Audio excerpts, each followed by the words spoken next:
Hi, this is Nancy Norton, and you're listening to Traumedy, the podcast that helps you take your pain and play with it.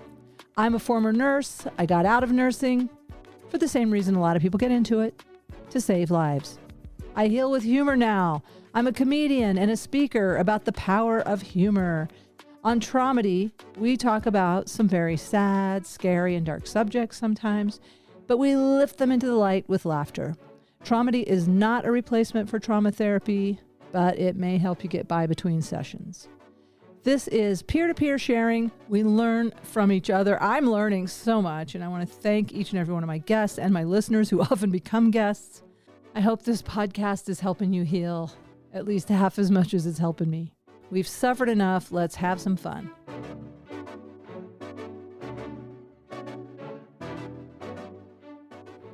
We are here right now. We are here right now.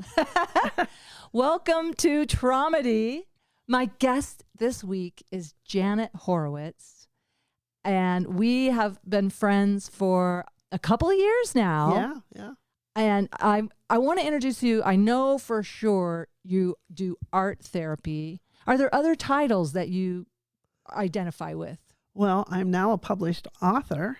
Oh, tell me. That I've been in a essay group where there's 13 of us, and we write a 500-word essay once a month, and then we get together and read it to each other, which is really a good part of it. And what we'd like is for other people to do this, to start groups, because 500 words, it's not daunting. And we published a book of our essays. Oh, of your group's essays. Yes. And the title is called Pips Speak, Essays by Previously Important People. Previously important people. Yeah. I love that. Pips Speak. Yeah, there's a lawyer, there's a dean of a university, there's a CIA agent, it's just really cool. These people are wonderful. And so we get together and do this, and yeah, you can get our book on Amazon, and I think it's $13 or something. So yeah, it's right there. It's right there. And I'll put in the show notes a link to your book and how to just click and get it. Click and get it. How inspiring. 500 words. How many paragraphs or pages is 500 words? It's one page. It's a one-page essay. Yeah. And so you'll take a topic. Do you guys all have the same topic? No. Well, we started that way, having topics, but then everybody started doing their own thing anyway. So that's what we do. Everybody's doing whatever they're doing and feeling. And it's how often you do it? Once a month. How did y'all find each other? Well, that's interesting because we found each other by doing something at CU Boulder called intergenerational writing, where they get one adult over 60 years old and pair it with a student, and you go through a writing course together and for the semester. And it's wonderful. My student was from the Hmong people, and I love her. We love each other because we got so close writing together. You're still friends? Yeah. You really bonded. Yeah. What? Tell me about the Hmong people. I'm ignorant about it. They're from Laos. Oh, it's near Vietnam? Yeah, they lost. I hate to admit how ignorant I am of it. I need to look on a map. They lost a quarter of their men in the Vietnamese War. Oh. Yeah, it was horrible. A quarter of their men. So I just love her. They're really big on family. She grew up in California, where her parents came to live after all that, and they have a farm and a farm stand, and so she's eaten wonderful vegetables her whole life, and they do things. It's almost like, well, they have it's like reservation. They have uncles and aunties, and they all get together, and if there's a wedding, it's like food. So it's a lovely people. They're lovely. Very family oriented. Yeah. Extended family. Yep.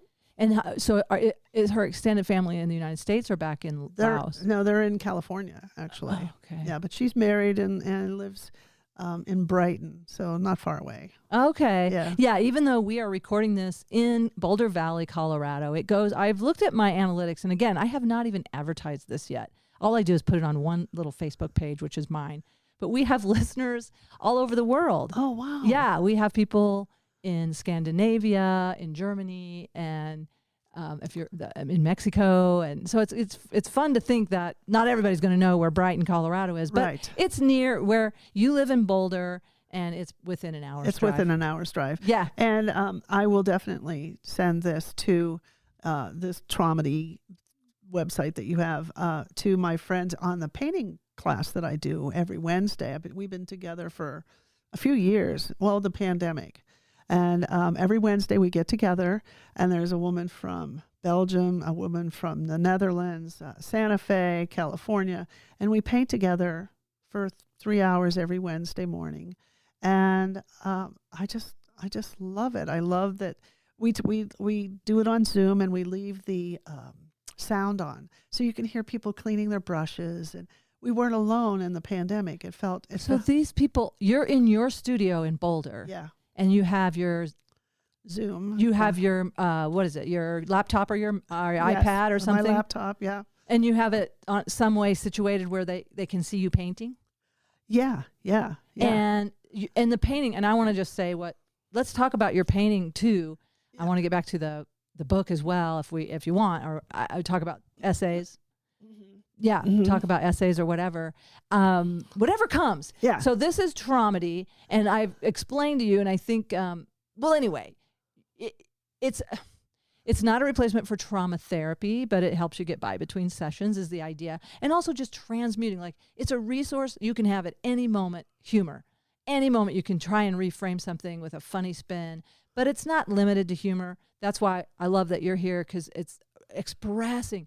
One of the things that I came up with that I understood, I don't know if I came up with it, but I just got this, was that if we don't express our trauma, it impresses on us. Like it makes an impression. It can cause illness. It can cause suffering that's unnecessary if you can release it and transmute it. That's my feeling. I don't know. Do you have any? It's called process painting, and I've been doing it for about 35 years, and I learned it after I divorced my first husband, and we had a 17-year marriage, and I needed to take a break. So I went to a place called Esalen Institute in Big Sur, California, which back in the day was a human potential center, and they have brought teachers from all over the world to teach us. And there was a class that I did there called the Painting Experience, and I was amazed at color and shapes and what goes on while you're doing this painting. You're processing whatever. While I was there, I had a boyfriend, and we were in love. We were so in love with each other. And then he betrayed me. Ouch. And I got to paint him and her with bullet holes through them, but I was painting it. Yeah. I wasn't doing it. I wasn't doing it. I was painting it. But letting that authentic feeling of that horrible feeling when you have been betrayed and you have given your whole heart and soul to somebody and they betray you like that, does bring up a lot of violence. And people do go violent. They do. But rather than go violent, go artistic. Get a paintbrush. Go processing. Yeah, and process it that way. And so I found the value in this through that. And so I've been teaching. It's called Boulder Process Painting, but my teacher is Aviva Gold, and she taught painting from the source. And it's powerful work. I've seen amazing things happen with people. And Nancy, you did it with me once. You painted with me. After I was betrayed by a boyfriend who lied to me, already had another girlfriend, but pretending he didn't. And also, the irony is he lied to me about, it was funny that he told me this, but I asked him, I always thought maybe he's a sociopath because I have this affinity for sociopaths. So I have to own that. Like, what is it I'm working through? But point is, I said, have you ever thought you might be a sociopath? Because my thing is, if people have asked themselves, am I a sociopath? Then they're not. I don't know. That's just a theory I came up with. I asked him that. Have you ever asked yourself if you're a sociopath? He said, only once when I got tested and they said I might be a sociopath. And he goes, but it was bullshit because I was sick. I'd been in the hospital, blah, blah, blah. He had all these reasons why the testing wasn't good. But I thought, actually, I think that would make it more accurate. Anyway, the point is, this is who I chose to date for 5 years, and I really loved him. But didn't really know him. But yeah, but right after, I mean, it was like it was a little early because it was within a day or two of that breakup.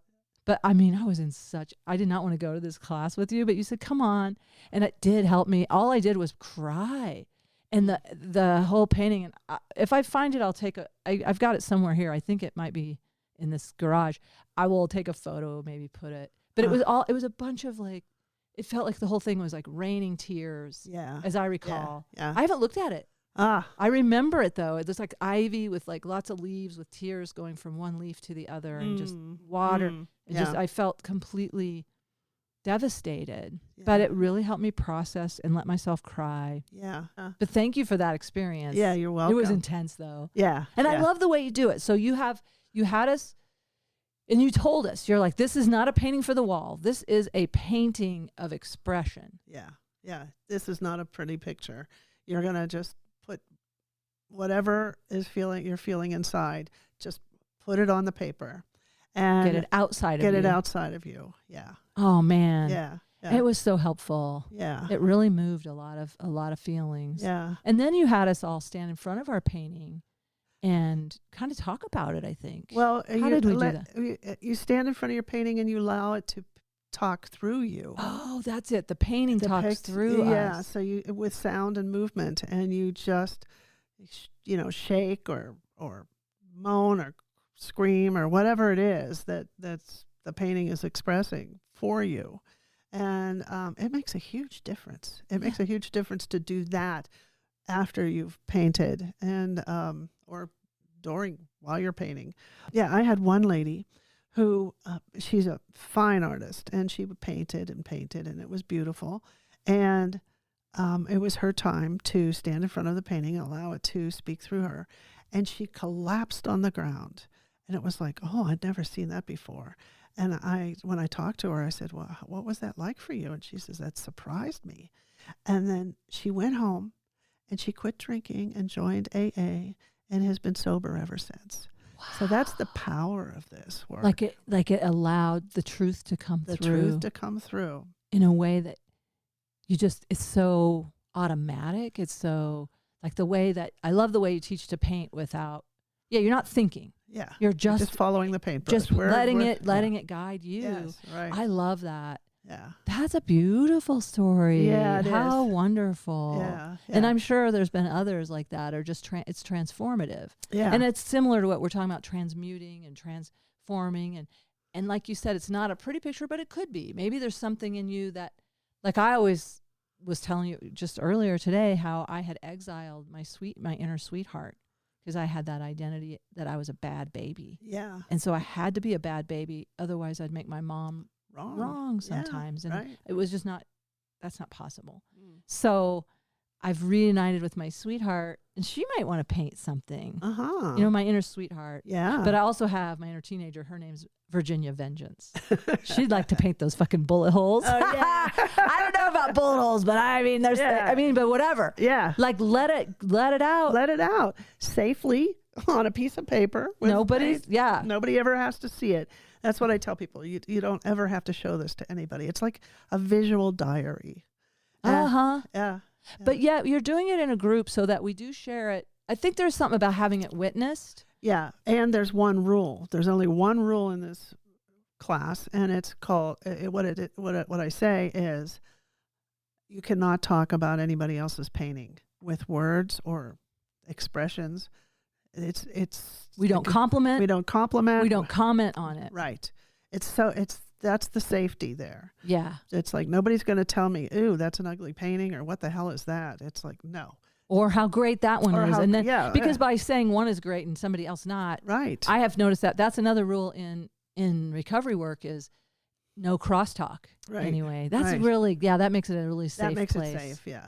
Yeah. Yeah, that's cool. Yeah. And it's called Process Painting Boulder. What is it? You have a website. I'll put that in the show notes also. Boulder Process Painting. Boulder Process Painting. Yeah. And you do you do that on a regular, you do Wednesday mornings, but do you do I know we did it on a weekend, I feel like.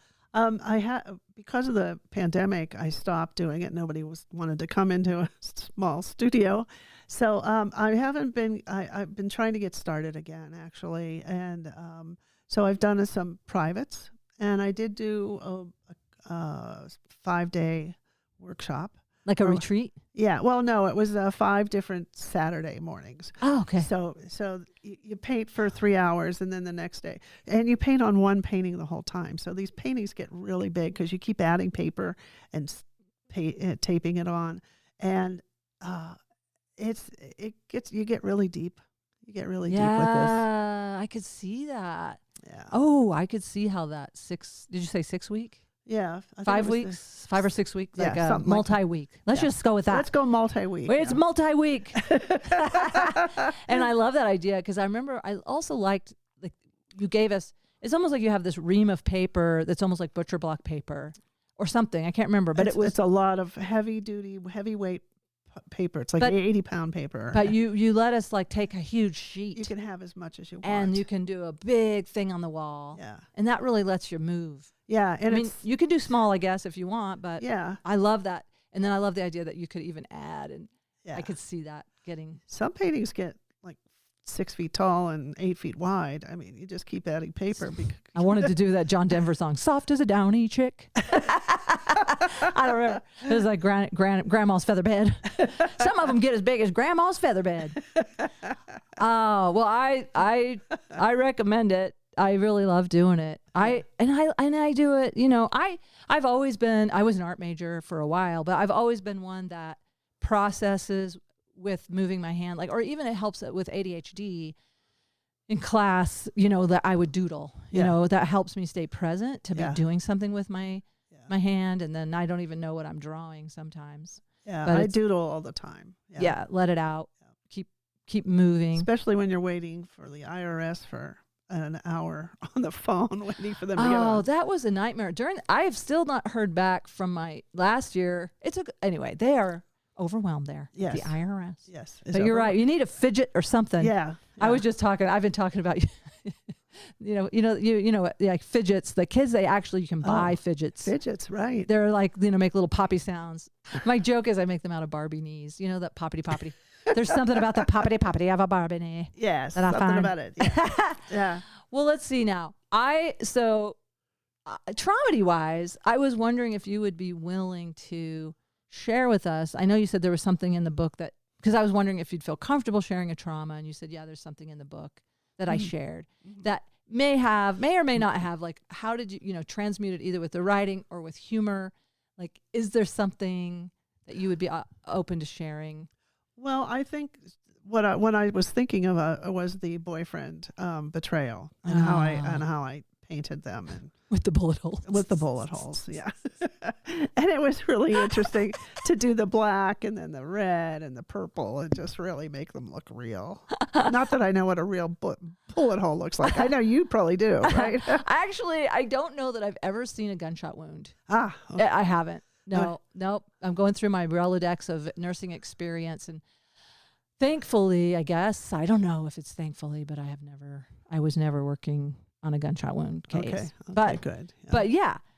But you're, whatever it was, and you were making it like, this is what it would be like. Yeah. And this would but was there part of you that kind of laughed? You know, is there a humor in it when you were doing it? Like, well, not when I was doing it, but when I was done and I looked at it and I was like, oh my gosh, there was a lot of anger right there. And it's now out of me and on this piece of paper. So it felt really good to do that and be gone. Do you ever like burn or have a ritual or a ceremony to like release it? Because you really, like, I am sensitive about putting things into the loving universe, even if it is an enemy. I don't, somehow part of me wants to that not to be stuck in any way in your psyche or his or theirs or anybody's. Right. Like, let it move on to its higher place in the universe. Yeah. I do a ritual and burn some of these paintings. And now what they're turning out to be, because it's all past and I'm pretty happy right now in my life, is I paint these really cool birds that just are multicolored, and trees and dragons, and it's a lot more fun what I'm painting these days than what I was painting. Well, yeah, because that's where you are in your life. And you and I have been sharing a lot about some of our spirit signs. Yep. And I just had a dream within the last week. I have all these hawk signs. I will tell you, I think part of it is some of the trauma therapy I've done, some of the psychedelic therapy I've done, plus recovery work. So I did my 12th step of a program. And in that, there was a line that said, and as a result of working these steps, you may have a spiritual awakening. And I was laying in my hammock in my backyard when I read that line, and I kid you not, a hawk did a flyover right above my body and just like goosebumps all over. And I knew it was spirit. And I just have, ever since, I've had this thing with hawks, and I'll go out anyway, blah, blah, blah. I don't know why I say blah, blah, blah, just because I'm, I don't want to take up too much time with it, but I had a dream. This is so cool. You mentioned the colorful birds, because I had this dream of these beautiful birds. They almost looked like parrots because they were bright colors. And I was talking to them going, are you parrots? Are you hawks? And they're like, we are the hawks. But like, it was trying to tell me, it didn't matter. Like, they're just there all the time, whether I can see them or not. And so I just look up and know that spirit is there, whether I get the confirmation. I feel like the hawks were coming just to continue to, because I moved from saying this is unbelievable to this is incredible, and then this is real. And it's believable. Yeah. Yeah. Yeah. So now you're in this spirit vibration. Yeah. Yeah. And just last week, my mentor, Aviva Gold, who passed away in August, we had this gathering where people on Zoom from all over could be on there, and we painted together. And somebody said, oh, she liked the Osho tarot cards. So now I have those. So I pulled one, and it was horrible. It was all black and red and gray, and it was like the mind, and it was just awful. And I was like, ooh. And so I said, okay, wait, maybe I need to be specific. Let me pull one just for her. And I pulled it, and it was black and red and gray. And it's like, okay, I'm going to paint black and red and gray. So I start painting black and red and gray. And out of that came an angel. And I was like, wow, this is cool, an angel. And then I said, I'm going to pull another card. I pulled another card, and it was an angel. And it said guidance. And I was like, oh, okay. So I painted. And I gave her gold wings and a gold crown and no feet and no hands, so that she wasn't, in body. And then I pulled another card, and it showed birds that were flying out of a cage. So I think I helped her work through, because I'm sure she was angry about being dead. She had so much still to do, but trying to release her being trapped in the mind, or the body and the brain. Yeah. Yeah. It felt like it. Yeah. I did some work for her. With her. With her. Yeah. With her. Yeah. For her. I'm sorry. Yeah. I shouldn't put words in your mouth. No, with and for. With and for. How about that? Can we both be right? They can both be right. Well, I feel like there's so much reciprocity in the process of teaching, learning, loving.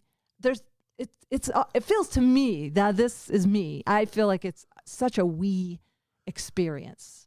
Like when we expand consciousness together, like that's what I want to do with this podcast, is like the peer-to-peer sharing. Just, hey, here's my process, and let me share it. Maybe it resonates with part of your process. And I don't know, I just feel like that's that exponential expansiveness that I'm looking for in my life. Yeah.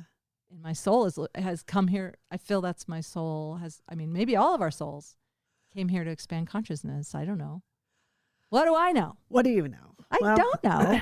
Okay, I know. I do know some stuff. You do know that, yeah. I know some stuff. Yeah, you do. Yeah, and I do too. And our listeners do too. Yeah, they do. Yep. Yeah. Because my listeners become my guests. That's the cool thing that's happening. Like we're dovetailing that. Like, okay, and this, yes, and. It's sort of an improv exercise. The old yes, and this. Yeah, yes, and what about that? Mm-hmm. So your teacher, and say her name again, and are there links I could put about to find her teachings online and stuff, or a book or something? It's Aviva Gold, and her book is Painting from the Source. Painting from the Source. Yeah. Wow. So she definitely was bringing all that into the workshops. And how validating when you said, I'm seeing an angel, and you pull another card and it's an angel. Yeah. I mean, come on. Come on. Come on. Right. I don't know. There's still that one part of us that is a skeptic inside, or arguing with whoever we've, like this whole culture. Yeah. You know, that I often mention my neighbor across the street, and I can't wait for him to come over and do mushrooms someday, because he wants to, but he's a scientist and he's brilliant and he's got this mind and he's so helpful, and I mean, he'll do anything for you except believe my spirit signs. He's like, he's always like, coincidence. You know, like, yeah. But that's okay. I mean, he can have that reality. Yeah. It's okay. But he is curious to come. And not to say that psilocybin is the be all end all, but it definitely has opened my mind so much. Yeah, that's what it does. That's what it does. And one of the things I learned, and I thought this was interesting, we all come from mushrooms.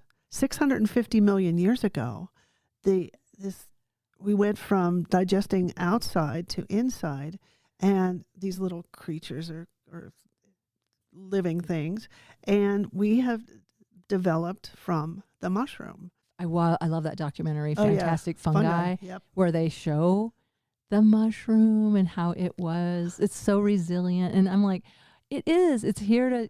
It's been here, and it continues to be a teacher, and it's everywhere. It's everywhere, and it's huge. Yeah, I know, it's such a large organism under everything. Yeah. Wow, I love it. Yeah. Did you hear about that woman who put microphones down into the ground, and you could hear the trees talking? Oh. They talk like bump, bump, bump, bump, bump, bump, bump. It was like, wow, that's really cool. You know what's wild? Last time I did psilocybin, I was communing with this tree outside, and I know this is out there for some listeners, but I'm telling you, this drum beat started coming through me, and then Mother Earth taught me her song, and it sounds like cultural appropriation, but it was Mother Earth's song. Maybe the indigenous people hear it better than others, because I felt embarrassed as a white woman to say and do the things that she was, like, it was a call and response kind of. And then I'd feel her say it back, and I was just communing. And then this tree, I don't know, I can't tell you how it was so tired, and she just wanted to return to the earth. And yeah, within a couple of months, she died. Wow. This huge tree, I'll show you, her trunk is out there. Oh, wow. I felt like I was her, and I wanted to just merge with Mother Earth. Yeah. It gives me chills. Yeah, that's a nice sign. Yeah. That's one of my spirit signs, are the chills. Yeah, a friend of mine calls them truth chills. So I like that. That's the truth. You can't make them come. No. You can't force it. Nope. But if we acknowledge them, the more I acknowledge them, the more. That's why I've asked. When I see the hawks, I used to get it's almost like a wing. Feel it on the outside of my arms like a wing. But I ask higher power, please let me learn from delight. So I am. We've learned a lot from suffering, which I know it. I value it, and the trauma we've been through. Yeah. Like now, you wouldn't go back. You don't want that boyfriend. You never. No. It was really. It was just hard. It was so hard to learn how to say goodbye to somebody you love. So much. Especially when they cheat on you. Right. It's so hard to wish them well. Yeah. Oh, I wish you and your girlfriend well. Go off and have a happy life. Have a happy life while I'm over here feeling betrayed and lonely and sad and heartbroken. Yeah, that's not realistic. It's okay to be human. Yeah, yeah. So the picture of my trauma from the birth of my first daughter, I was 10 months pregnant in a little town in West Virginia called Philippi, West Virginia. And my husband, who told me as we were getting divorced, I wanted you to be pregnant so I wouldn't go to Vietnam. It's like, glad you downloaded that on me today as we're divorcing. In your 10th month, by the way, let's not, please, everyone does know it's usually 9 months max. Yeah. So, but your daughter was, she wanted to stay. She's like cozy. She's like, it's cozy in here. Yeah. So, they put me in the hospital to what's it called? Induced labor. And they started with castor oil. That didn't work. Then they did some Pitocin. That didn't work. And I was there for 11 days waiting for this to happen. That's how resistant your daughter was. Like, I'm coming when I'm coming. Yeah. So finally I said, I want to go home. And I want to sleep in my own bed. So I went home, slept in my own bed, started my own labor. And I had been trained. You don't come until they're 5 minutes apart. So I waited and I went to the hospital. And here's this guy. I call him a Hereford cattleman / OBGYN. He's in there trying to turn her, and like he's got his whole hand inside of you. And she's 2 feet long, almost 10 pounds at this point. And he's trying to turn her, and then he goes, "Oh, I can't do it. Let's do a C-section." And I'm like, "Oh, thank goodness, this is going to end my trauma." Well, yeah, she was born beautiful and big. Yeah. And then I was just 20 years old. I had been pregnant at 19, just 20 years old. And he put a scar on me that you do with cows probably. I mean, it's just crooked and it's got puckers and, it's ugly. And as a little 20-year-old girl, you're used to wearing bikinis. Yeah. So I had body shame, really terribly. I never let my husband see my stomach. I was always covering it. And then years later, after I divorced, and I went to Esalen, which is a clothing optional place in the hot mineral baths there. And I saw thousands of bodies. And I realized bodies tell people's history. Yeah. You can see a lot on a naked body, from mastectomies to whatever. And that really helped with my body shame because to be in seen. Such a body positive environment where fully accepting, and like you said, you saw other people missing breasts and missing parts and scars and it helped you make peace with your abdominal scar. Yeah, it did. Did you ever get to a place where you could actually love it? Yeah, I have loved it. Because I've loved my body. I've said it's done everything I've wanted it to do. I've climbed mountains. I was a rafting guide. I ran a chairlift on Aspen Mountain. I've had a cafe, an espresso bar cafe. You've birthed beautiful children. Oh, my girls are so great. They're both in medicine. Oh, they're healers. Yeah. You birthed healers. Yeah. And can we add one more thing that your body does that's just so wonderful? Sure, go ahead. Well, the thing that you have inspired me that I have yet to, the tantric sex. Yeah. Like the infinite bliss of the universe. You are having spiritual sex that is like giving, and we can edit this out if you're not comfortable with it. But I'm just saying, Janet, please, I just want to say, please, why am I saying please? I'm just saying, please, God, may I know this? I want to know. I can do this by myself, but I would like to share it with another person to commune with our souls and spirits and also your intention of like, let's share this with the cosmos. Yes. When you all are having tantric, orgasmic, blissful communion. How do you, I mean, am I exaggerating? No, I'm over here moving my hands like an orchestra, like, Well, when I was at Esalen, I took a class on this, and I thought, and I did it as a single, and I thought, I'm never doing this again as a single. And the leader said, I have every confidence in you that you'll find somebody. So the guy who I was in love with, who betrayed me, was the guy that I learned how to practice this with. And so that's why the betrayal felt so much bigger, because it was such a sacred union. It was a sacred union, and when he found out that I was not going to have children with him because I had my tubes tied many, many years You'd already had 2 kids? I already had 2 kids. I didn't want any more. And so what's interesting is that when I met my current husband, he said he wanted to have a baby. And I was like, that's a deal breaker because I just went through this and no, it's not me. So we were together for a year and just had a ball with each other. We were playmates and had fun. And then we did a ritual on this beach in San Francisco where we put a circle around us and we kind of cleared off the space on either side of us.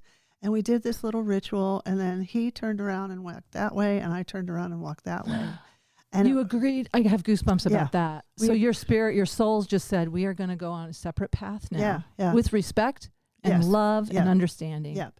And with an agreement that if we found ourselves in the 70s and we hadn't found our loves, let's get back together. And so... And when you say the 70s, do you mean the decade or the decade of your life? The decade of my life. Okay. So 18 years went by and he never did find the mother of his children. And we got back together and he became a grandfather immediately because we moved here to Boulder and the grandkids were 1 and 4 years old. And so they've only known him as Papa C. And Papa C. Yeah. So he's a grandpa. And so he got to nurture a child in a way that he can give him back. Give him back.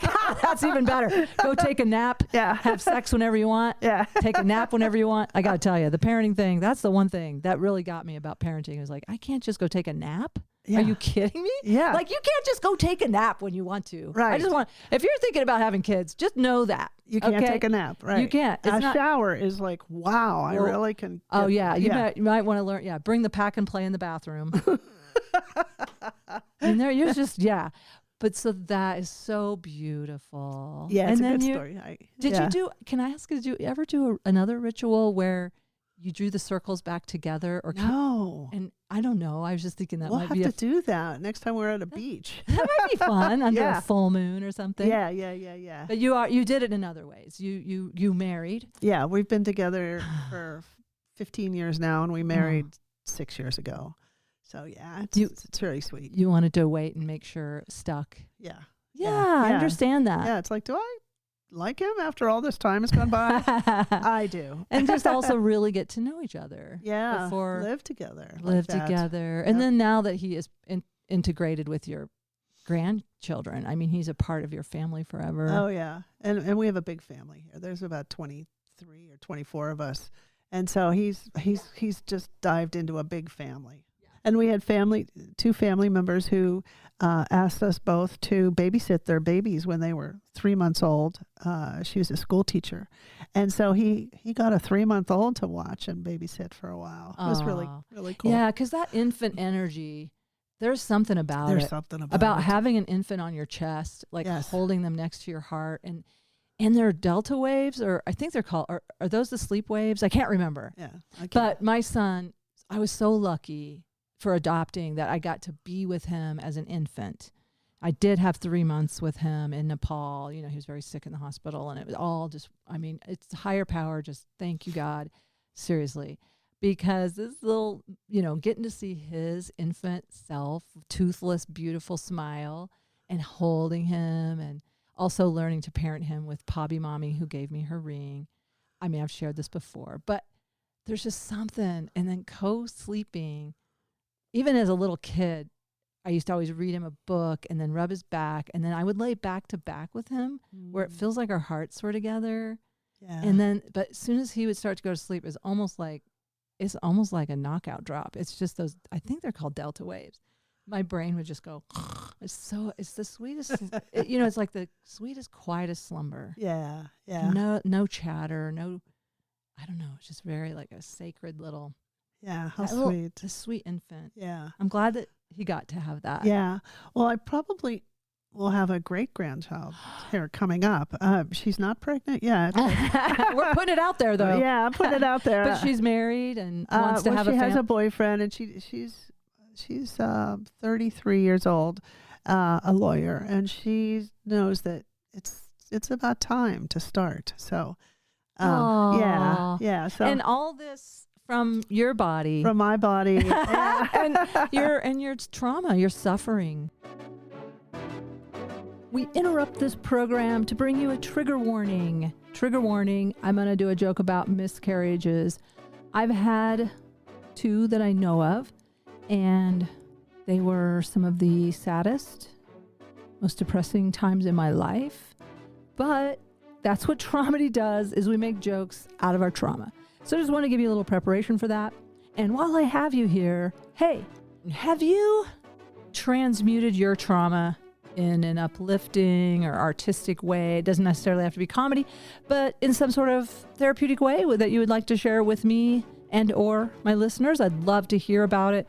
Please reach out to me through my website, nancynorton.tv, or leave a voice message on the SpeakPipe, or go to the Traumedy Facebook page and you can Facebook Messenger there too.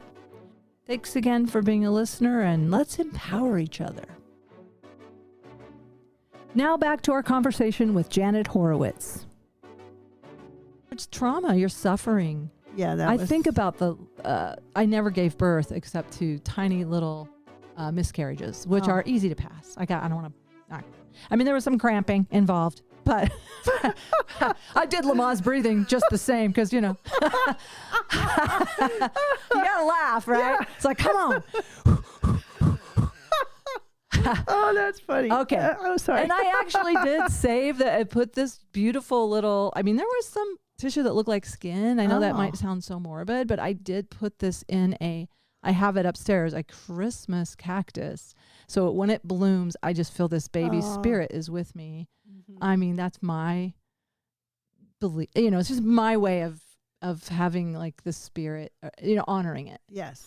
But I really wanted to make sure I did I wanted to do full closure with that scar, and then with your trauma of being 10 months gestation and not, I mean, that had to be exhausting to be in like trying to induce labor for 11 days. I've never heard of anything like this. Yeah, it was horrible.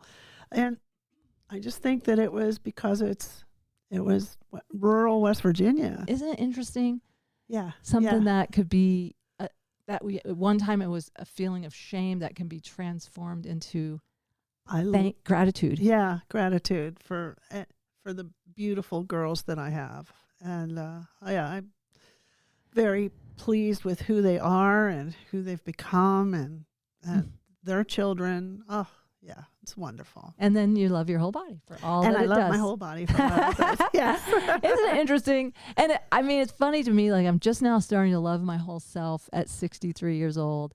Better late than never. Yep. But it's funny because as I'm getting ready I'm getting ready to leave the earth, and I'm not saying tomorrow, but I definitely am out of denial. You know, because when you're young, I feel my mouth is talking pasty. You'll live forever, and you really don't think you're going to age. I didn't think I was. I mean, until my neck fell, I was like, until I started decomposing while alive, I'm like, okay, I am aging. Yeah. So, I mean, I'm just, you know, I sort of am preparing for that, emotionally and psychically and all that. Yeah, there's another group I'm in called Courageous Aging, and we started, the same people who did the class at CU with the essay group. A few of us got together and read a book called Courageous Aging, and we've been together now for 5 years, I think. We get together twice a month, and it's about not being in denial and being ready. Yeah. And preparing, but still being here and being alive and being thrilled and living and being sexy with bags under my eyes, with jowls and wrinkly, crepey skin. Yep. Being sexy and aging, courageous aging. And I don't want to over focus on sex, but I haven't had sex in many years now, so I'm a little like overdue. I think. I don't know. Maybe I'm not. Maybe who knows? I'm like, am I ever going to have it again? Some parts of me, like this postmenopausal part, is like almost back to how I was at 11. Like, what's the big deal? Why are these people wanting to do this? Yeah. But then there's another part of me that really doesn't want to die without this whatever tantric sex experience. Like, Yeah. let me have that before I die. I mean, I feel like these are some of the benefits of being on the earth plane and putting up with all the shit. Yeah. Come on, this is our reward. Yeah. So that group that you're with, the writing group. Yeah. So those were the people 60 and over. Yes. You didn't stay connected with the younger people. I mean, you did, but I did, the writing yeah. group is the 60 and over people. Yes. Is the essay. That's absolutely right. Okay, Yeah. that's how that worked. Yeah. That's so cool. And some of the people still are in relationship with the students that they had.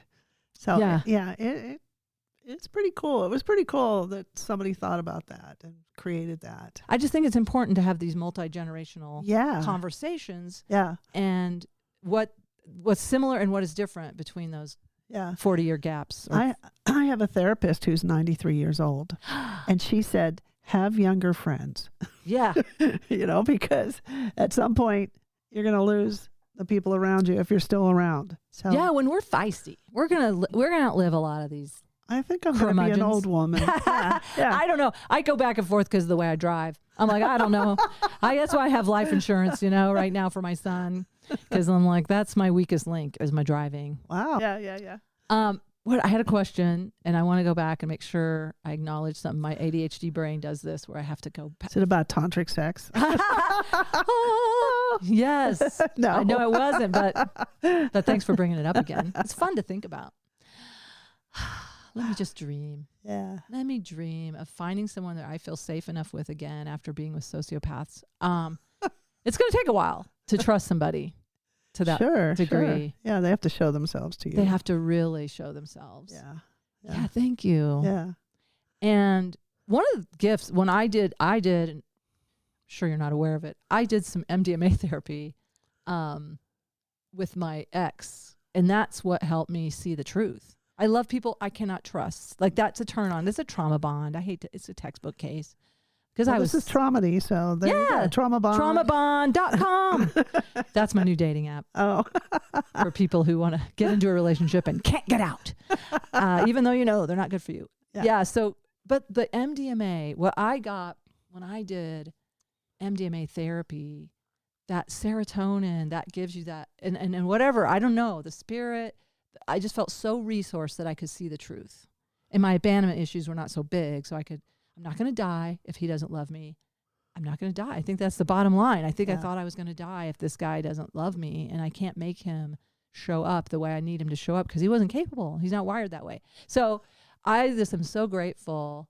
But maybe as I heal and mature, I will be able to trust and see the whole truth of my, know I'm safe, and also maybe not be so attached to the whole coupling paradigm lately. And I think it might be fear of intimacy. You know what I heard? Fear of abandonment. All fear is fear of dying. How does that resonate with you? I think that's probably true, because if the core fear that is so deep in us, at least me, and people in my program, is the fear of abandonment, and that we didn't get our needs met. There was not a reliable caregiver in our infancy. So that is fear of death, because if you're totally dependent as an infant. Right. Yeah. Maybe so. Fear of spiders, fear of death, fear of snakes, fear of death. Fear of heights. Fear of heights, fear of death. Fear of public speaking. Fear of you driving. Boom, bam. That's it. And what is it with public speaking? I think that it's the fear of being exiled. Because I think in our caveman brain, we were exiled sometimes if we didn't do the right thing, or we were seen. I don't know what I'm trying to say here. It's not following the tribal. We were not okay. Steps, That we got pushed out and then we died. So it might be fear of exile and then death. That makes sense. Everything's a fear of death. Yeah. And so if we can play with death, which is what I do, in my act and everything right now, I'm like, I'm decomposing while alive. Just, put me in a compost pile. Instead of a comforter, cover myself with leaves at night. Save time. Yeah. That's kind of cool. And my bedtime story, I listen to it almost every night, is a near-death experience. I love hearing people talk about going beyond and coming back. And it's hard to come back into the body after you've been in the bliss of all that is love. They all say that, don't they? They say it, all of them.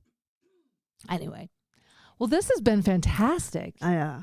Do you feel? I love who you are. I love your comedy. I mean, when I've been to some of your shows, people are roaring on the floor. It's just hysterical. And I sent a friend of mine to one of your shows down south, and she wrote back, "Your friend is funny." Yeah. Like surprised. Well, because I do hear from certain people, I get this wonderful feedback, and thank you. I actually am thinking it's spirit energy these days. My comedy has shifted. The words might be the same. This Easy Bake Oven bit might be similar, but there's an energy with it that I'm feeling that the muses. I love playing with the muses in the room, not just mine, but the attendees. Yeah. And so if I get a good audience, I'm on fire. And I can't own that. I mean, that's a we experience. We share it. It's the energy between us that we're playing with. So thank you for that feedback. Do you think it's because of you there's a Barbie movie? I think it is. I started that. I know it's for sure that there's an Easy Bake Oven cooking show because I was going to do the Ozark vegan cooking show where I was going to make things in my Easy Bake Oven that were vegan, but also sort of redneck, like tater tot casseroles and things. But yeah, man. Well, we all feed off each other. Yeah. Although if I was in charge of the Barbie movie, I would have the 60s Barbie. And I have not seen the Barbie movie, but I heard they do not have the old Barbie who did not have bendable knees that had to get around like a pogo stick. She had to hop around. She did not have bendable knees in the early 60s. And I'm like, man, you don't have they don't have an old, they need that old Barbie.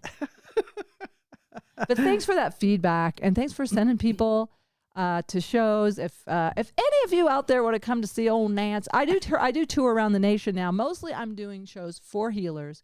I like to think of myself as a healer for the healers. I'm trying to keep nurses at their job. We need you. We need you nurses. We need you healers. And it's so hard for them right now. They're leaving like in huge amounts. Well, because it's just so stressful. And after COVID and understaffed, and there's just so many dynamics in there. And I'm an advocate for dark humor and gallows humor, which we have always been taught was bad. It's like shooting bullet holes, like if you need to picture whatever, I'm just saying we need it to get that vicarious trauma out of our body, have the resilience. So I do a lot of shows for nurse conferences, but I also do occasionally go into a comedy club. But if you want to see me, go to my website, which of course will be in the show notes as well. It's always there. People know where to find old Nance. And Janet, I am going to do some more process painting. I'm going to check out your book, and I'm just glad you're my friend. Oh, I'm glad I'm your friend too, and you're my friend. I honor this sweet relationship. Thank you. Thank you, Janet. Yeah. All right. Until next time. Bye. Oh.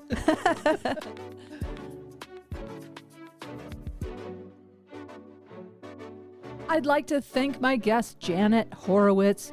You can reach out to her on boulderprocesspainting.com. Look in the show notes for links to the books that were mentioned. Any other resources that we may have mentioned will be in the show notes. Let me know if you have any questions. I'd like to thank my son, Nathaniel Norton, for creating this music that is just perfect for Traumedy. I don't know how he did it, but I think it's perfect. And I'd like to thank you, the listener, for tuning in and sharing your stories with me and sharing your feedback. I really do appreciate it. Please do feel free to leave me a voice message at my SpeakPipe. It's SpeakPipe, SpeakPipe.com/Traumedy, TROMEDY. Tune in every Tuesday, new episode of Traumedy. It's Traumedy Tuesdays. Have a great week, and no matter what, keep laughing. I should have a laugh track on here.